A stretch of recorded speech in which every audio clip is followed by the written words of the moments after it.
अभिभावक स्वरूप और मेरे राजनीतिक के मार्गदर्शक भी हैं घनश्याम झा जी, और आपके क्षेत्र में बराबर भागीदारी लेने वाले सौरभ जी, यहाँ उपस्थित पंकज पीयूष जी, हाजी अलाउद्दीन साहब, जिला परिषद सदस्य सोनी सोरेन जी, प्रभु कौल जी, कुंदन भगत जी, लुकमान अंसारी साहब, मंच संचालन कर रहे इब्रार तविंदर साहब, पंचायत समिति सदस्य सुमोली सोरेन और विभिन्न जिला से आए हुए, नहीं था उस वक्त भी आया हूं और अभी लगातार आ रहा हूं, और मुझे खुशी है कि खेती के ओर लोग का रुझान इस मेले के द्वारा, यहाँ जो संवाद द्वारा कार्य कर रहा है उसके द्वारा बढ़ रहा है। और इस बार आप लोगों की आशीर्वाद मिला, मैं यहाँ का विधायक बना, और फिर माननीय हेमंत सोरेन जी ने एक बड़ा विभाग, जल संसाधन विभाग मेरे जिम्मे दिया है। मैं भी एक किसान परिवार से हूँ, और मेरे यहाँ पूर्व में ऐसा होता था कि सिर्फ नमक ही खरीदा जाता था और सारा चीज, नमक और केरोसिन तेल, नहीं तो सारा चीज का उपज मेरे दादा करते थे, अभी भी मेरे चचा करते हैं, हम लोग भी गांव में रहे हैं, किए हैं, अभी भी शौक है कि खेती करूं। गुरु जी का भी कहना है कि 1 घंटा बाड़ी 1 घंटा पढ़ाई, सुबह में 1 घंटा आप अपना बाड़ी में दें, 1 घंटा शाम में पढ़ाई। और संयोग से आज विभाग में मुझे मिला है।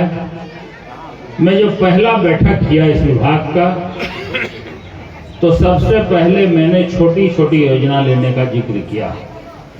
अभी जो मेरी सरकार का नियम था कि 1 एकड़ से ऊपर कृषि विभाग करेगा, और 5 एकड़ से ऊपर जो तालाब है उसको लघु सिंचाई करेगा, मैनी इरिगेशन करेगा।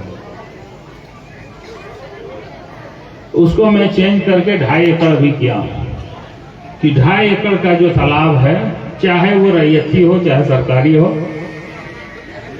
सब तालाब हम बनाएंगे। लेकिन उसमें एक नियम हम बनाने जा रहे हैं कि पहले वहां एक समिति बनेगा, ग्राम सिंचाई समिति, और वो समिति का खाता खुलेगा, उसमें मेंबरशिप होगा, लोग पैसा डालेंगे, तब हम वहां उस तालाब को सैंक्शन करेंगे। इसके बाद टेंडर होगा, फिर आप ही के निगरानी में जो ठेकेदार टेंडर लेगा वो काम करेगा, और काम करके आपको सुपुर्द करेगा।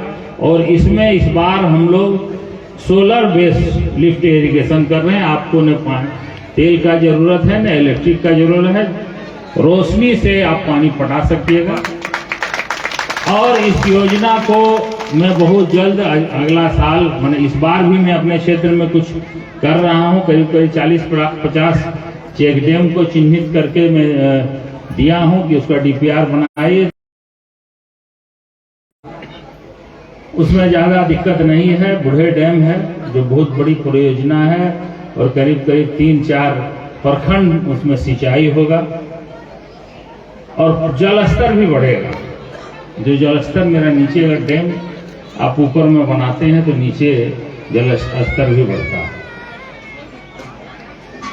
अभी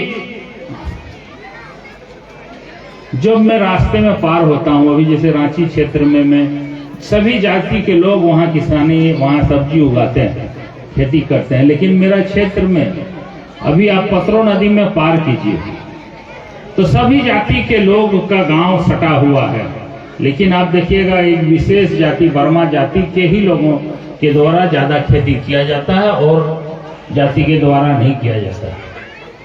आपको खेती करना ही पड़ेगा आज या कल, कहीं से भी खेती करना पड़ेगा। आज इजराइल जमीन में न आसमान में खेती कर रहा है और हम लोग के पास इतना जमीन होने के बाद भी हम लोग जमीन में खेती नहीं कर रहे। ये बहुत दुख की बात है और इसीलिए हम पीछे भी हैं, जबकि भारत कृषि प्रधान देश है।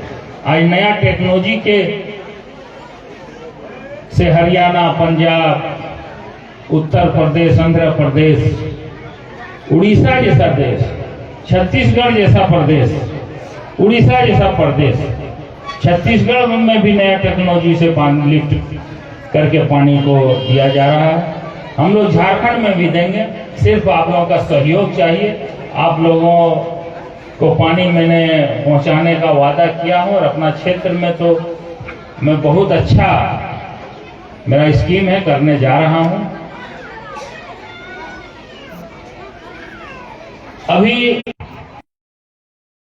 उस तरह हो गया है जैसे कि किसी को ब्लड प्रेशर होता है और अगर वो दवा चालू कर दिया तो बहुत मुश्किल से दवा छोड़ना पड़ता, नहीं तो जिंदगी भर आपको ब्लड प्रेशर का दवा खाना पड़ेगा। इसी तरह अगर आप जो रासायनिक खाद अपना खेत में देते हैं तो आप खेत को बर्बाद कर रहे हैं, खेत का भविष्य को बर्बाद कर रहे हैं। उसके लिए आपको बहुत प्रयास के बाद उस खेत को फिर आप गोबर और जैविक जो खाद है उसमें ला सकते हैं। इसीलिए खाद से, रासायनिक खाद से बचें और शुद्ध भोजन, शुद्ध सब्जी आप लोग खाएं। बहुत अभी पहले, अब धान कुटनी हमको नजर नहीं आता।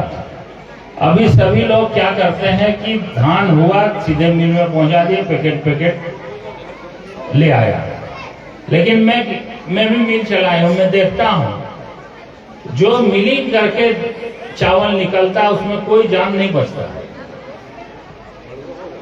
उसमें कोई प्रोटीन नहीं रहता, में कुछ नहीं, सिर्फ वो सादा चावल है जो खाया, पचा, निकल गया, उससे कोई और एक्स्ट्रा बेनिफिट नहीं है। इसीलिए गुजारिश है कि आप लोग या तो ढेंकी तो पुराना हो गया, लेकिन कम से कम छोटा छोटा मशीन जो धान कुटनी का गांव में रहता है उससे भी आप लोग चावल अपना घर का खाएं। जो धान उपजा रहे हैं, जो नहीं उपजा रहे हैं वो खरीद के खाएंगे, लेकिन जो उपजा रहे हैं, जिनके पास धान है, धान का खेती है, वो कम से कम अपना घर का चावल खाएं।